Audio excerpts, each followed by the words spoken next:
Lumaragas ang pagpalap sa ating lahat. Para sa ating pangaraw-araw na talata, tayo ngayon nasa Leviticus Kapitulo 6 sa versikulo 8 hanggang versikulo 13.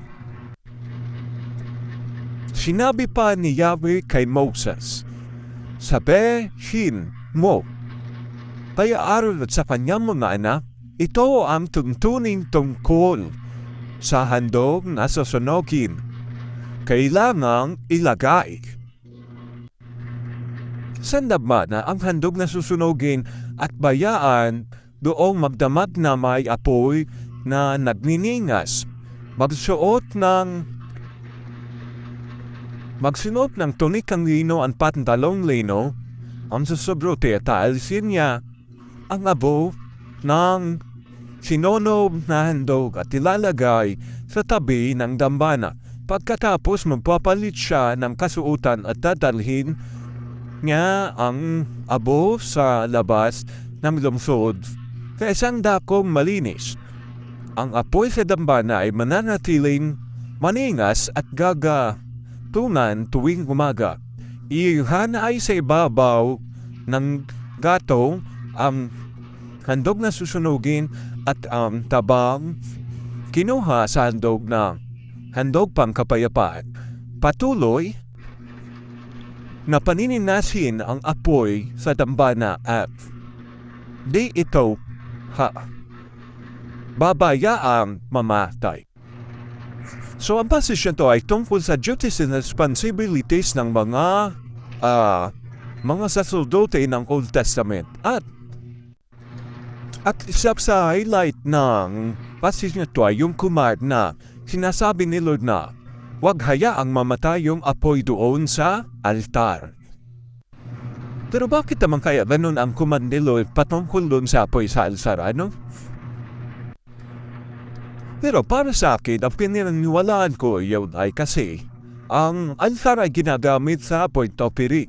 At naniniwala ako na nakahilera na yung mga susunogin sa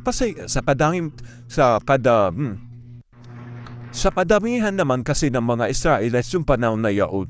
Kumbaga may mga sin offering, may pamboard offering, so nakahilera na yung mga susunogin. At naniniwala ko na yung altar dapat naka-ready. Kumbaga yung altar ever ready, hindi na ubusan ng apoy. Kumbaga nanatilig mainit. Kaya just in case na kailangan nang gamitin yung altar, hindi na sila magkukonsume ng oras para painitin mo na yaon. Para magawa nila yung point offering.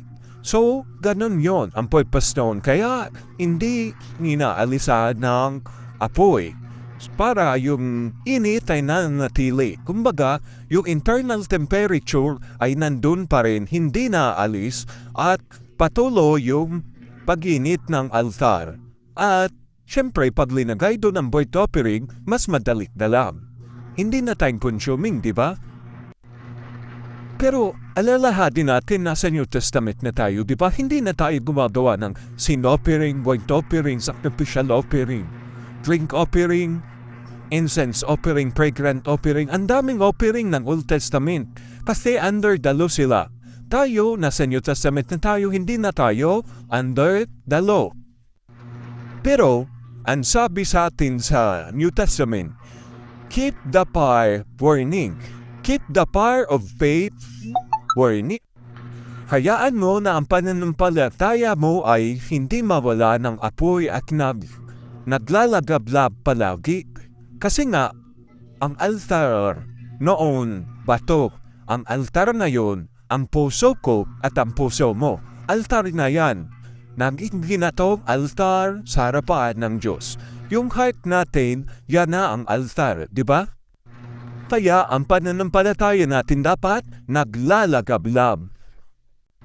Inuulit ko, naglalagablab. So yes, keep the fire burning.